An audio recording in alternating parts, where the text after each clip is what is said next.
কিভাবে মনে রাখতে পারবো সহজেই? নাউন 5 প্রকার জানা আছে সবার, ওটা 1 মিনিটের মধ্যে হয়ে যাবে। কি মনে রাখতে হবে? মনে রাখবে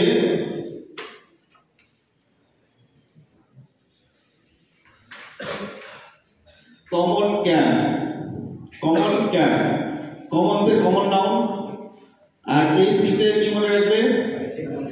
কালেকটিভ নাউন। এই সিতে মনে রাখবে কালেকটিভ নাউন, আর এতে কি মনে রাখবে? এতে মনে রাখবে অ্যাবস্ট্রাক্ট নাউন। এতে কি মনে রাখবে? এতে ম্যাটেরিয়াল নাউন,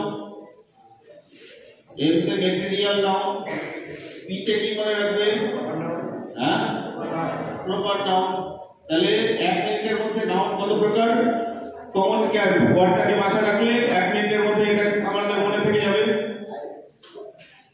কমন ক্যান মানে হচ্ছে কমন মানে কমন নাউন, সিতে হচ্ছে ক্যাম্পের সি মানে হচ্ছে কালেকটিভ নাউন, এতে অ্যাবস্ট্রাক্ট নাউন, এতে ম্যাটেরিয়াল নাউন, আর বিতে প্রপার নাউন। হয়েছে? তাহলে হয়ে গেল নাউনটা এটা কাকে বলে ওগুলো জানা আছে সবার।